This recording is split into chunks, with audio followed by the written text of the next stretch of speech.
Algumas vezes, Deus escolhe se comunicar conosco de maneira mais discreta, sem manifestações extraordinárias, como trovões, relâmpagos ou sinais visíveis de grande impacto. No contexto do mundo antigo, isso frequentemente acontecia no ambiente das tendas, que eram estruturas bem simples, eram móveis e eram usadas como moradia por famílias nômades e patriarcais. A tenda não era apenas um abrigo físico, era o centro da vida social, econômica e espiritual do clã. Era ali que as decisões eram tomadas, alianças eram firmadas, heranças eram transmitidas e instruções religiosas preservadas. Por isso, quando a revelação ocorre em uma tenda, ela é inserida no espaço mais íntimo e cotidiano da existência humana. Mas vale lembrar que a tenda que eu estou me referindo nesse momento não é o tabernáculo que mais tarde seria instituído por Moisés, com toda a sua estrutura ritual complexa e suas funções litúrgicas bem definidas. O que eu estou falando agora é da casa de Noé, um espaço doméstico. Ali, na casa de Noé, não eram guardados apenas objetos de uso diário, também era guardada a memória familiar, a herança espiritual e os símbolos ligados à relação daquele patriarca com Deus. Era nesse ambiente que se organizava a vida, se transmitiam valores entre gerações e se preservava aquilo que era considerado sagrado. Em algumas tradições antigas, é afirmado que esse espaço também servia como local de preservação de objetos associados ao sacerdócio primitivo, isto incluindo as vestes herdadas de Adão. Independente do grau de literalidade dessas tradições, elas reforçam a ideia de continuidade. Noé não surge isolado na narrativa. Ele é o herdeiro de uma linhagem espiritual que atravessa gerações. É nesse contexto simples e doméstico, característico da vida em tendas no mundo patriarcal, que a Escritura situa acontecimentos de grande relevância. E assim, o texto destaca que decisões e eventos de profundo impacto espiritual nem sempre ocorrem em cenários formais ou institucionais, mas frequentemente no ambiente comum da vida cotidiana.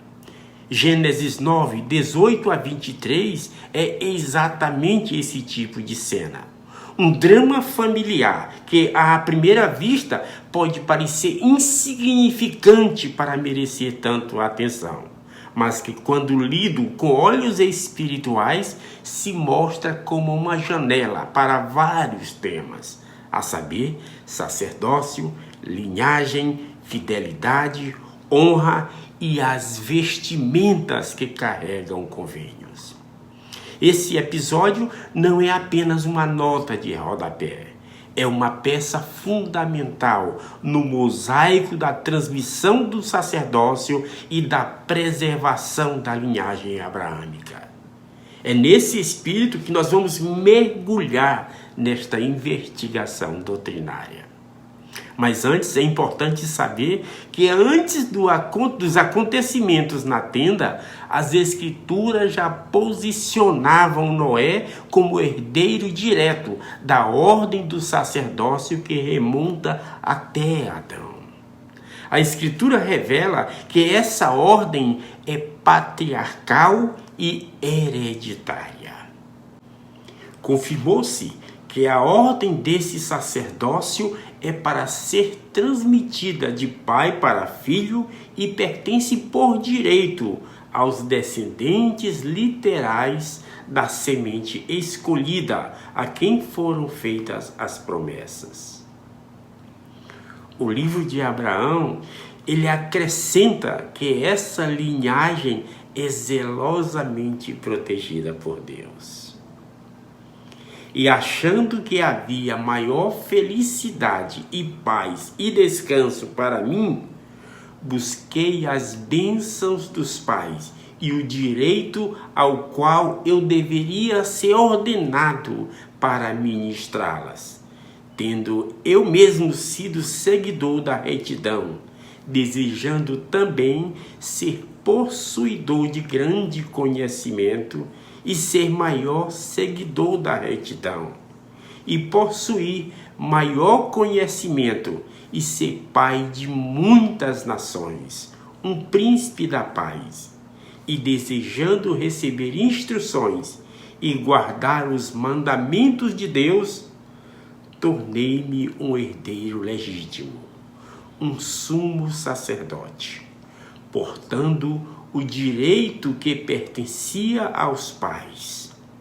Foi-me conferido pelos pais, veio dos pais desde o princípio do tempo. Sim, desde o princípio, ou seja, antes da fundação da terra até o presente. Sim, o direito do primogênito, ou seja, do primeiro homem que é Adão, ou seja, o primeiro pai, e por meio dos pais até mim.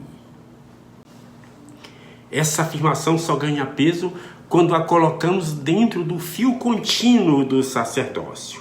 Aquele mesmo sacerdócio que não nasce em Moisés, nem se organiza no Sinai, mas brota ainda no Éden, quando o homem cai, e Deus o cobre. As vestes de peles dadas a Adão não são apenas detalhes para proteger do frio pós-queda. Elas são o primeiro gesto litúrgico da história humana.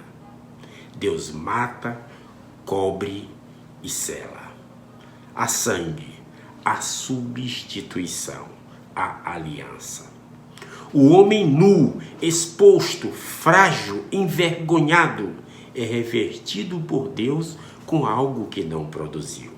A partir daí, vestir-se deixa de ser apenas biologia e passa a ser teologia. A tradição antiga, preservada e ampliada pela revelação restaurada, entende que essas vestes não ficaram perdidas em algum lugar do tempo. Elas acompanharam a linhagem do sacerdócio, passando de pai para filho, como sinal visível de um direito invisível, ou seja, a autoridade para ministrar, abençoar e representar o céu na terra. Não são roupas comuns, são insígnias de um convênio. Quando a Escritura nos conduz a Noé, ele não aparece apenas como um construtor de arca. Ele aparece como um herdeiro de Adão, guardião da criação e portador dessa autoridade primeira. Por isso, ao chegarmos no episódio da tenda onde Noé se encontra nu, o choque do texto bíblico se aprofunda. Não estamos diante de um simples constrangimento familiar. Não se trata apenas de um corpo descoberto por descuido ou consequência de embriaguez alcoólica. O que está em jogo é a exposição indevida daquilo que Deus havia coberto. A violação de um símbolo sagrado que representava convênio, que representava autoridade, que representava continuidade do plano divino. A nudez de Noé, ela é quase secundária. O centro do drama é a quebra de reverência. Aquilo que deveria ser protegido, honrado e velado é transformado em objeto de olhar, objeto de comentário e de irreverência. E é justamente nesse ponto que a Escritura recua no tempo e diz, em essência, para entender a gravidade do que ocorreu na tenda, precisamos voltar ao princípio, voltar a Adão, voltar à primeira veste e ao primeiro convênio. A Escritura então explica como tudo começou. E começou Noé a ser lavrador da terra e plantou uma vinha. E bebeu do vinho e embebedou-se e descobriu-se no meio de sua tenda. O versículo seguinte, ele continua esclarecendo. E viu Cão, o pai de Canaã, a nudez do seu pai, e fê-lo saber fora a ambos os seus irmãos. Observe que o texto sagrado não condena Noé. A ênfase ela é dada sobre o comportamento de Cão. Mas por quê? Tu já pensou sobre isto, já? Tá, então vamos conversar, tá? Desculpa. Conforme nós temos aprendido, a expressão ver a nudez é frequentemente um eufemismo bíblico que aponta para algo muito mais grave, algo que vai além, desde a falta de respeito até a tentativa de subverter a autoridade patriarcal. O livro de Levítico reforça que ver a nudez está associado a usurpar direitos familiares e sacerdotais. A Escritura, ela diz: nenhum homem se chegará a qualquer parente da sua carne para descobrir a sua nudez. Eu sou o Senhor. Não descobrirás a nudez de teu pai ou a nudez de tua mãe. Ela é tua mãe. Não descobrirás a sua nudez. Não descobrirás a nudez da mulher de teu pai. É nudez de teu pai. Por isso, a compreensão correta é que o pecado de Cão não foi apenas ver que seu pai estava despido. O pecado dele vai muito além e aponta para desonrar, para expor, para profanar. Nós vamos já falar sobre isso. Mas antes, eu preciso que você me acompanhe na leitura do versículo 18. E os filhos de Noé, que da arca saíram, foram Sem, e Cão e Jafé. E Cão é o pai de Canaã. Me responde aí. Quando você lê este versículo, não parece estranho a Escritura fazer questão de revelar que Cão era o pai de Canaã? Tu não acha isso estranho, não? Por que esse detalhe era importante ao ponto de ter que ser registrado? Esse detalhe, ele não é só importante, ele é crucial para que possamos compreender o que está acontecendo. Mas para entender, nós precisamos das escrituras modernas, tá? E é o livro de Moisés que ensina que antes do dilúvio existiam descendências que haviam se afastado da linhagem da promessa. Eis que o povo de Canaã, que é numeroso, irá batalhar contra o povo de Sum e matá-los-á, até destruí-los por completo. E o povo de Canaã divide-se-á na terra, e a terra será estéril e infecunda. E nenhum outro povo viverá ali, a não ser o povo de Canaã. Pois eis que o Senhor amaldiçoará a terra com muito calor, e a sua esterilidade continuará para sempre, de modo que foram desprezados entre todos os povos. O livro de Abraão acrescenta que a esposa de Cão era egípcia e descendia dessa linhagem separada. Ora, esse rei do Egito descendia dos lombos de Cão e por nascimento era participante do sangue dos cananeus. Isso significa que Canaã representava a junção de uma linhagem fora da ordem do sacerdócio, com o filho que desonrou Noé. Tá? Agora nós vamos retomar ao ato de Cão, que vale destacar, não foi apenas uma atitude irreverente ou casual. Seu gesto tocou diretamente na ordem sagrada de transmissão do sacerdócio, interferindo naquilo que Deus havia estabelecido como herança espiritual e patriarcal. Então, retomando de onde paramos, a expressão ver a nudez, nesse caso específico de Cão, inclui o sentido de apropriar-se das vestes sagradas do patriarca. E estas são as mesmas vestes que Adão recebeu no dia que descobriu que estava nu e que Noé preservava. As Escrituras esclarecem que essas vestes carregavam simbolismos profundos ligados ao sacerdócio e à autoridade divina. Sendo assim, ao expor Noé e zombar dele, Cã não apenas demonstrou desrespeito, mas tentou diminuir a honra patriarcal de seu pai, abrindo espaço para questionar sua posição, ou até mesmo reivindicar para si sinais de autoridade que não lhe pertenciam. Por isso, quando Noé despertou, sua declaração foi direta e específica. Maldito seja Canaã, servo dos servos, seja aos seus irmãos. Você percebeu que a maldição não é racial, ela é pactual? A pergunta que surge é inevitável. Se o erro foi de Cão, por que a maldição recai sobre seu filho? A explicação é que Canaã representa a continuação daquele desvio espiritual. Na lógica patriarcal das Escrituras, a herança, seja de bênção ou de perda, se projeta para a posteridade.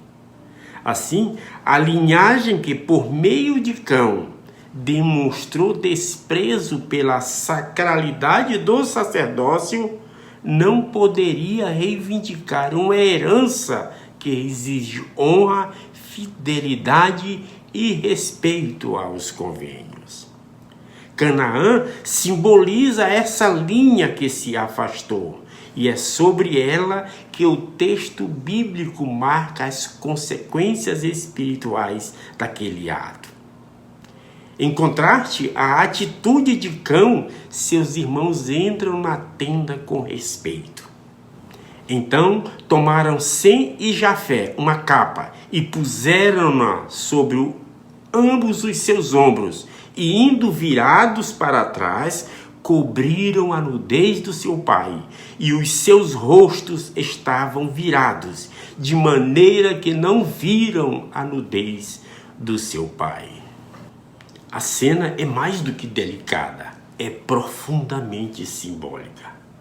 Sem, de quem descenderam Abraão, Isaque e Jacó, os profetas e até mesmo o Salvador, se torna o guardião da linhagem da promessa. Jafé recebe expansão e prosperidade. Canaã, por sua vez, não herda o sacerdócio. A ordem do sacerdócio segue protegida, porque a honra foi protegida. O episódio da nudez de Noé, queridos, não é uma história sobre vinho. É uma história sobre sacralidade, sobre pacto, sobre convênio, sobre caráter.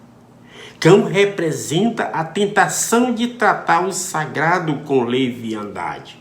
Sem e Jafé, por outro lado, encarnam a atitude correta do que é santo. Cobrir o que deve ser resguardado, honrar o que é elevado e preservar aquilo que foi consagrado por Deus. E na teologia santo dos últimos dias, onde os convênios vestem a alma e o sacerdócio se transmite com um cuidado quase artesanal, essa cena se torna um espelho espiritual. Ela nos chama a proteger tudo o que o Senhor coloca sob nossa guarda. O nome, a honra, os convênios, o sacerdócio, a família, a pureza. É um convite para agir com a mesma reverência com que Sem e Jafé caminharam de costa para cobrir seu pai, preservando sua dignidade sem profanar o que era santo. O próprio Salvador adverte: não deis aos cães as coisas santas. E como ensinado nos convênios do templo, as vestes simbólicas ou literais não são simples tecidos. São sinais de que Deus continua a revestir seus filhos com glória, responsabilidade e luz. Chegamos ao final. Se você ainda não é inscrito no canal, te inscreve. Se gostou, deixa teu like. Faz um comentário, me diz de onde você me assiste, o que você mais gostou, se eu disse algo que você ainda não sabia. Não sei, comenta aí, tá? Compartilha o link com os teus amigos, com os teus contatos. Vamos juntos, de mãos dadas, levar o Evangelho de Jesus Cristo mais longe. Em nome de Jesus Cristo, amém. Fica com Deus, meu irmão.